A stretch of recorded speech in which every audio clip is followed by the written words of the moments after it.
Right now at 4, a lot of people are looking ahead to a vacation. But before you make any plans, you're going to want to know about a new warning from the Better Business Bureau concerning hotels, more specifically, booking your stay online. The agency says it is getting more reports of look-alike websites designed by cybercriminals to look so similar to the real thing, you end up handing over your credit card information without realizing you've been duped. Joining us now to discuss is Tom Bartholomew from the BBB. Thanks so much for joining us. These cybercriminals, they're getting so sophisticated with their scams. So how does this one specifically work? Yeah, you're right. They're getting more and more sophisticated, and technology is assisting them along the way.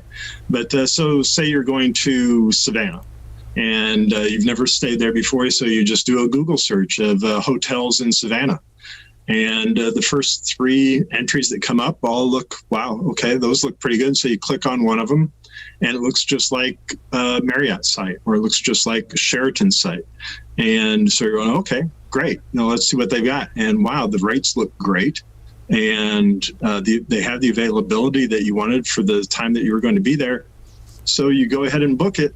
And then you look at your credit card statement and see that, well, that $150 a night rate all of a sudden became $550 a night.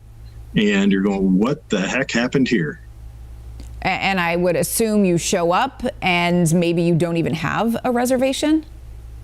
Precisely. And they're just a third party, but they're scammers. And in this case, they're after cash if they can get it. I mean, if you don't challenge that on your credit card, but they're really after your identity. And so with this type of ruse, you really have to check that web address, that URL. So if you think you're on Marriott site, make sure it says Marriott.com. If you think you're on TripAdvisor, make sure it says TripAdvisor.com. They can't disguise that web address. They can't disguise that URL. So that's going to be your sure tell of if you're dealing with somebody that's for real or somebody that's trying to rip you off. Now, if someone does fall for one of these scams, which unfortunately it happens, right? What should they do? How do they get their money back?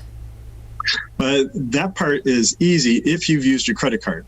Some of the scammers that are also after your cash will ask you to pay with a prepaid debit card or just a debit card in general. Those don't have federal protection. The only federal protection you have is if you use a credit card. So in that case, if you've booked that and it shows up on your credit card statement and you're going, whoa, that's not what I thought it was, you can challenge that and it'll be reversed off of your bill.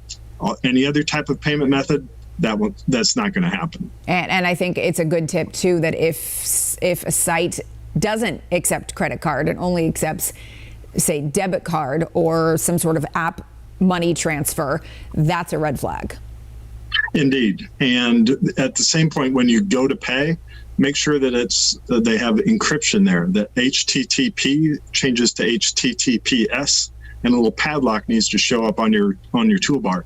If those aren't there, it's not a secure site. Yeah, that S equals secure. Tom Bartholomew, thanks so much for giving us that insight. We want people to have a good time on summer vacation and not be fooled. Thanks so much. Indeed. Sure thing.